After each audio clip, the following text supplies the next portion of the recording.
Hello everyone, welcome to online study point. दोस्तों, आज है 29 फरवरी और 29 फरवरी से करंट अफेयर के जितने भी इंपॉर्टेंट क्वेश्चंस बन सकते हैं सारे हम इस वीडियो में कवर करेंगे और सभी क्वेश्चन से रिलेटेड एक्स्ट्रा फैक्ट भी जानेंगे। सारे ही क्वेश्चन इंपॉर्टेंट है, इसलिए वीडियो अंत तक देखिएगा। और आप इस वीडियो की PDF टेलीग्राम से भी प्राप्त कर सकते हैं, जिसके लिंक डिस्क्रिप्शन बॉक्स में दी हुई है। तो चलिए स्टार्ट करते हैं। हमारा पहला क्वेश्चन, हाल ही में राष्ट्रीय विज्ञान दिवस ये कब मनाया गया है, यानी कि नेशनल साइंस डे। तो ये अभी हाल ही में मनाया गया है 28 फरवरी को। अच्छा, ये 28 फरवरी को ही क्यों मनाया जाता है? क्योंकि इसी दिन भारत के एक प्रसिद्ध वैज्ञानिक CV रमन, जो CV रमन जी थे, इन्होंने 28 फरवरी 1928 को ही रमन इफेक्ट यानी कि रमन प्रभाव की खोज की थी, जिसके लिए इन्हें वर्ष 1930 में नोबेल प्राइज़ से भी सम्मानित किया जा चुका है। और इसलिए हम मनाते हैं 28 फरवरी को नेशनल साइंस डे के रूप में। और मैं आप लोग बता दूं, ये हमेशा से ही 28 फरवरी को नहीं मनाया जाता था। जो सरकार है यानी कि भारत सरकार, इसने वर्ष 1986 में 28 फरवरी को नेशनल साइंस डे के रूप में मनाने की घोषणा की थी। इसलिए 28 फरवरी को मनाया जाता है नेशनल साइंस डे।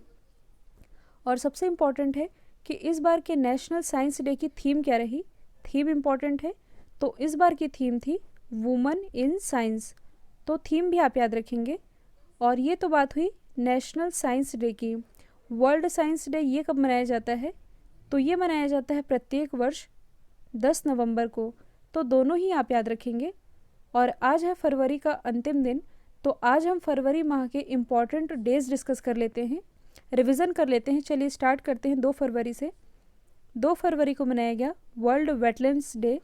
4 फरवरी को मनाया गया वर्ल्ड कैंसर डे।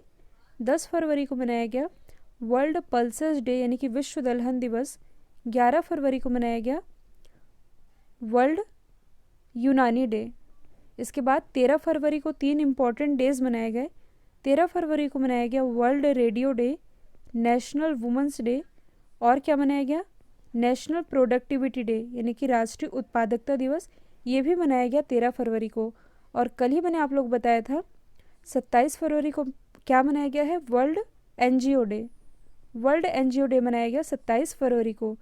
तो ये है फरवरी माह के कुछ इंपॉर्टेंट डेज जो कि आप लोगों को याद होने चाहिए। और अभी तक यदि आप लोगों ने हमारे इस चैनल को सब्सक्राइब नहीं किया है तो फटाफट से सब्सक्राइब कर लीजिए। साथ ही बेल आइकन दबाना बिल्कुल मत भूलिएगा, ताकि आप लोगों को हमारे किसी भी नए वीडियो की नोटिफिकेशन सबसे पहले मिल सके। और इस 29 फरवरी के वीडियो को ज़्यादा से ज़्यादा शेयर कीजिएगा। नेक्स्ट क्वेश्चन है, हुरुन ग्लोबल रिच लिस्ट 2020 के अनुसार निम्नलिखित में से कौन विश्व का सबसे अमीर शख्स है? तो मैं आप लोग बता दूं, हाल ही में हुरुन ग्लोबल रिच लिस्ट 2020 जारी की गई, जिसके अनुसार जो अमेज़ॉन के संस्थापक हैं जेफ बेजोस, जो जेफ बेजोस हैं, ये 140 अरब डॉलर की संपत्ति के साथ है पहले स्थान पर। इसी क्रम में दूसरे स्थान पर है LMVH के बर्नार्ड अर्नाल्ट। जो बर्नार्ड अर्नाल्ट है, ये कुल 107 अरब डॉलर की संपत्ति के साथ है दूसरे स्थान पर। जो माइक्रोसॉफ्ट के बिल गेट्स हैं, बिल गेट्स, ये 106 अरब डॉलर की संपत्ति के साथ है तीसरे स्थान पर। और इसी क्रम में जो भारत के मुकेश अंबानी हैं, ये है 9वें क्रम पर। मुकेश अंबानी ये है रिलायंस के, और ह्यूरिन ग्लोबल रिच लिस्ट 2020 के अनुसार ये है 9वें स्थान पर। और ये भारत के सबसे अमीर शख्स तो हैं ही, साथ ही ये एशिया के भी सबसे अमीर व्यक्ति हैं, इसलिए इनका नाम आप लोगों को मालूम होना चाहिए। हाल ही में तटीय आपदा जोखिम न्यूनीकरण और लचीलता पर राष्ट्रीय सम्मेलन 2020 का आयोजन किस शहर में किया गया, यानी कि coastal disaster risk reduction and resilience. और इसका आयोजन किया गया नई दिल्ली में। और इसका आयोजन किसके द्वारा किया गया? NIDM के द्वारा, यानी कि national institute of disaster management, इसके द्वारा इसका आयोजन किया गया नई दिल्ली में। और इस सम्मेलन का उद्देश्य क्या रहा? तो इसका मुख्य उद्देश्य है प्रभावित हितधारकों में जोखिमों को घटाना और लचीलापन बढ़ाना। ये था इसका मुख्य उद्देश्य, जिसका आयोजन किया गया NIDM के द्वारा। तो NIDM ये इम्पॉर्टेंट है, तो इसके बारे में जान लेते हैं। अभी मैंने बताया है, इसकी फुल फॉर्म होती है national institute of disaster management. इसकी स्थापना की गई थी 1995 में, और इसका हेडक्वार्टर कहाँ स्थित है? नई दिल्ली में। प्रेजेंट टाइम में इसके कार्यकारी निदेशक कौन है? तो इनका नाम है मनोज कुमार बिंदल। तो इनका नाम भी आप याद रखेंगे। और आप सभी जानते हैं कि हाल ही में दिल्ली में चुनाव संपन्न हुए, जिसमें जो अरविंद केजरीवाल जी हैं ये लगातार तीसरी बार दिल्ली के मुख्यमंत्री बने हैं। ये तो आप सभी जानते हैं, लेकिन 2 दिन पहले मैंने आप लोग बताया था जो राम निवास गोयल हैं ये आम आदमी पार्टी के वरिष्ठ नेता हैं और अभी हाल ही में इन्हें दिल्ली विधानसभा का अध्यक्ष नियुक्त किया गया है। इसी क्रम में जो रामवीर सिंह विधोड़ी हैं, रामवीर सिंह विधोड़ी, इन्हें दिल्ली विधानसभा में विपक्ष का नेता चुना गया है। तो ये दोनों नाम इंपॉर्टेंट है जो कि आप लोगों को मालूम होना चाहिए।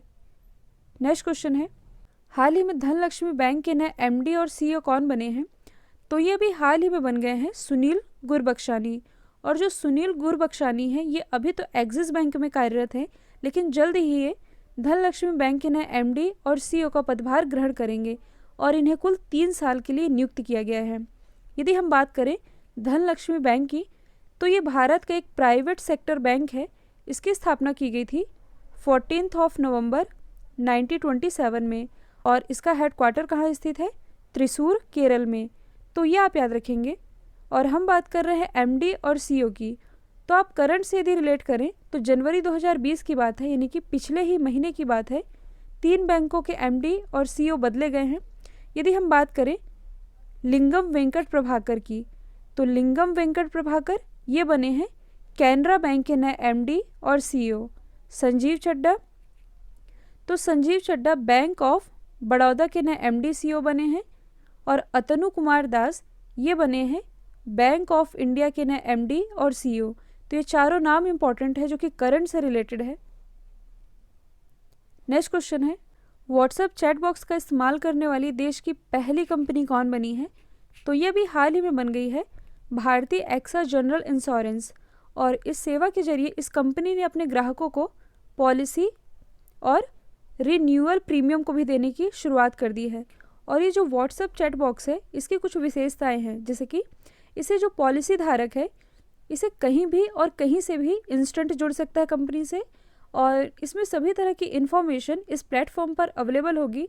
और यदि कोई भी कस्टमर है ये व्हाट्सएप के थ्रू अपने किसी भी प्रॉब्लम का सल्यूशन पा सकेगा। ये है व्हाट्सएप चैट बॉक्स की विशेषताएं। और इसका इस्तेमाल करने वाली पहली कंपनी बन गई है भारत की भारतीय एक्सा जनरल इंश्योरेंस। जो भारतीय एक्सा जनरल इंश्योरेंस कंपनी है इसका हेडक्वार्टर कहाँ स्थित है? मुंबई, महाराष्ट्र में। और प्रेजेंट टाइम में इसके एमडी और सीईओ कौन है? तो इनका नाम है संजीव श्रीनिवासन। तो इनका नाम भी आप याद रखेंगे। नेक्स्ट क्वेश्चन है, हाल ही में सांस्कृतिक उत्सव वसंतोत्सव का आयोजन कहाँ किया गया? तो इसका आयोजन अभी हाल ही में किया गया है गुजरात में। और गुजरात में भी कहाँ? गुजरात के गांधीनगर में। और ये एक सांस्कृतिक फेस्टिवल है और एग्ज़ाम में फेस्टिवल से भी रिलेटेड क्वेश्चन पूछे जा रहे हैं। इसी का आयोजन किया गया है गांधीनगर में। और इस फेस्टिवल की थीम क्या रही? तो थीम थी एक भारत श्रेष्ठ भारत। तो थीम भी आप याद रखेंगे। और गांधीनगर जो कि गुजरात की राजधानी है, गुजरात की राजधानी है ही, साथ ही हमारे गृह मंत्री अमित शाह जी का निर्वाचन क्षेत्र है। और कुछ समय पहले ही अमित शाह जी ने इसी गांधीनगर से भारत की पहली बैटरी चालित सिटी बस सेवा का शुभारंभ किया था। साथ ही जो गांधीनगर है ये कैरोसिन मुक्त भारत का पहला जिला है। पहला जिला है गांधीनगर, जबकि पहला शहर है चंडीगढ़। तो दोनों ही आप याद रखेंगे। हम डिस्कस कर रहे हैं फेस्टिवल के बारे में। तो यदि हम अदर ऑप्शन को डिस्कस करें तो कुछ समय पहले ही मिज़ोरम में चाप चार कुट फेस्टिवल का आयोजन किया गया। जो मणिपुर है यहाँ भी हाल ही में सिरुई लिली महोत्सव का आयोजन किया गया था। मेघालय में चेरी ब्लॉसम फेस्टिवल का आयोजन किया गया था। तो ये भी आप याद रखेंगे। नेक्स्ट क्वेश्चन है, छात्रों के लिए जगन्ना वास्थी डीवाना योजना का शुभारंभ किस राज्य सरकार ने किया है? तो सबसे पहले मैं आप लोगों को इस योजना का हिंदी मीनिंग बता देती हूँ। इसका हिंदी में मतलब होता है जगन्नाथ वासुदेव। और इस योजना का शुभारंभ किया गया है स्टूडेंट्स के लिए। और किस राज्य सरकार ने किया है? तो इसकी शुरुआत की है आंध्र प्रदेश गवर्नमेंट ने। और यह योजना विभिन्न पोस्टर इंटरमीडिएट पाठ्यक्रमों में पढ़ रहे छात्रों को हॉस्टल और कैंटीन के खर्चों को पूरा करने के लिए शुरू की गई है। और छात्रों को ये जो राशि है सीधे उनके बैंक अकाउंट में 2 किस्तों में दिया जाएगा। 2 किस्तों में कब कब? हर साल फरवरी और जुलाई के महीनों में कुल 2 किस्तों में यह दिया जाएगा। इसी की शुरुआत की है आंध्र प्रदेश गवर्नमेंट ने। आंध्र प्रदेश के प्रेजेंट टाइम में मुख्यमंत्री कौन है? तो ये हैं जगन मोहन रेड्डी। गवर्नर है विश्वभूषण हरिचंदन। और अमरावती उच्च न्यायालय के मुख्य न्यायाधीश कौन है? क्योंकि अमरावती में ही भारत का 25वां उच्च न्यायालय खोला गया है, इसके मुख्य न्यायाधीश हैं JK माहेश्वरी। और यदि आप करंट से रिलेट करेंगे तो हाल ही में नादू नेडू प्रोग्राम, नादू नेडू कार्यक्रम, इसकी भी शुरुआत की है आंध्र प्रदेश गवर्नमेंट ने। साथ ही एक एक्सरसाइज है मिलन 2020। यह एक नौसैन्य अभ्यास है जिसमें कुल 41 देश भाग ले रहे हैं और ये आयोजित की जाएगी आंध्र प्रदेश के विशाखापट्टनम में। तो ये भी आप याद रखेंगे। नेक्स्ट क्वेश्चन है, हाल ही में लीवा मिस दीवा यूनिवर्स 2020 का ताज किसे पहनाया गया? तो ये अभी हाल ही में पहनाया गया है एडलिन कैस्टेलिनो को। और एडलिन कैस्टेलिनो ये भारत के किस राज्य से बिलोंग करती हैं? कर्नाटक से। और इस वर्ष के अंत में यानी कि 2020 के अंत में जो मिस यूनिवर्स की प्रतियोगिता होगी इसमें ये भारत का प्रतिनिधित्व करेंगी और इन्हें पहनाया गया है लीवा मिस दीवा यूनिवर्स 2020 का ताज। और पहनाया किसने है? वर्तिका सिंह ने, जो कि पिछले वर्ष की यानी कि 2019 की विनर थी। इन्होंने ही एडलिन कैस्टेलिनो को ताज पहनाया है। इसी क्रम में एक और नाम इम्पॉर्टेंट है आवृत्ति चौधरी का, जो कि मध्य प्रदेश के जबलपुर से बिलोंग करती हैं और इन्हें लीवा मिस दीवा सुपर नेशनल 2020 के ताज से नवाजा गया है। और जो आवृत्ति चौधरी है ये 2020 में ही यानी कि इसी वर्ष मिस सुपर नेशनल पेजेंट 2020 में भारत को रिप्रेजेंट करेंगी और इन्हें ताज पहनाया गया है सैफ अली सूद के द्वारा। तो ये भी आप याद रखेंगे।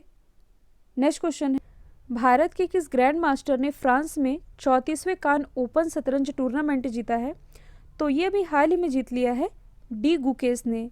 और डी गुकेश ये भारत के किस राज्य से बिलोंग करते हैं? क्योंकि कई बार खिलाड़ियों की कंट्री और स्टेट भी पूछ लिया जाता है। ये बिलोंग करते हैं तमिलनाडु से। और फाइनल में इन्होंने हराया किसे है? तो इन्होंने हराया है फ्रांस के ही हर्टुन बारगेयन को। और हर्टुन बारगेयन को हराकर इन्होंने यह खिताब अपने नाम किया है। इस प्रतियोगिता का आयोजन किया गया था फ्रांस में, तो इसके बारे में जान लेते हैं। फ्रांस की कैपिटल क्या है? पेरिस, जो कि सीन नदी के किनारे बसा हुआ है। करेंसी है यूरो। प्रेसिडेंट है इमैनुअल मैक्रोन। और यदि आप करंट से रिलेट करेंगे तो जो फ्रांस है इसने कुछ समय पहले ही फेड कप अपने नाम किया था। फेड कप जो कि महिलाओं के टेनिस से रिलेटेड है, इसे ही जीता था फ्रांस ने। और यदि हम अदर ऑप्शन को डिस्कस करें जो कि कहीं ना कहीं शतरंज के खिलाड़ियों से ही रिलेटेड है और चर्चे में रहे हैं, यदि हम बात करें विश्वनाथन आनंद की, तो आप सभी जानते हैं ये भारत के पहले ग्रैंड मास्टर थे। और अभी हाल ही में इनकी एक किताब है माइंड मास्टर, जो कि लॉन्च हुई है। बात की जाए यदि रौनक साधवानी की, तो हाल ही में ये भारत के 65वें ग्रैंड मास्टर बने हैं और ये बिलोंग करते हैं महाराष्ट्र के नागपुर से। यदि बात की जाए कोनेरू हम्पी की, तो इनका नाम अभी चर्चे में रहा था। जो कोनेरू हम्पी हैं इन्होंने वर्ल्ड रैपिड चेस चैंपियनशिप में यह खिताब अपने नाम किया था फीमेल कैटेगरी में, जबकि यही खिताब मेल कैटेगरी में अपने नाम किया था मैग्नस कार्लसन ने। जो कोनेरू हम्पी हैं ये भारत के किस राज्य से बिलोंग करती हैं? आंध्र प्रदेश से। नेक्स्ट क्वेश्चन है, हाल ही में राजा कवि वर्मा पुरस्कार से किसे सम्मानित किया गया है? तो ये भी हाल ही में सम्मानित किया गया है JS खंडेराव और वासुदेव कामत, यानी कि बोथ A and B। बात की जाए यदि JS खंडेराव की, तो ये कलाबुगारी के प्रसिद्ध चित्रकार हैं। इन्हें इस अवार्ड से सम्मानित किया गया है वर्ष 2019 के लिए। और जो वासुदेव कामत हैं ये एक वरिष्ठ कलाकार हैं और इन्हें इस अवार्ड से सम्मानित किया गया है वर्ष 2020 के लिए। तो पिछले वर्ष का और इस वर्ष का ये दोनों ही अवार्ड आप याद रखेंगे। और इन्हें पुरस्कार के रूप में 10,000 रुपये की राशि नगद और एक प्रशस्ति पत्र दिया जाएगा। ये जो पुरस्कार है राजा रवि वर्मा पुरस्कार, इसकी शुरुआत कर्नाटक के श्री रवि वर्मा कला संस्थान के द्वारा की गई थी। तो ये आप याद रखेंगे। अब यदि हम बात करें एन राम की, एन राम कौन है?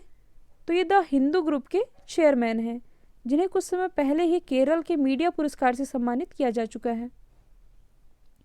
कल मैंने आप लोगों से पूछा था वाहनों के लिए यूनिफाइड रजिस्ट्रेशन कार्ड लॉन्च करने वाला भारत का पहला राज्य, ये बना है मध्य प्रदेश। अब आप लोगों के लिए आज का सवाल है, हाल ही में फ्रांस में भारत के नए एम्बेसडर के रूप में किसे नियुक्त किया गया है? तो इसका जो भी आंसर है कमेंट बॉक्स में डिटेलिंग के साथ लिखिएगा और प्लीज़ इस वीडियो को ज़्यादा से ज़्यादा शेयर कीजिएगा। तो आज के लिए इतना ही। Thank you so much.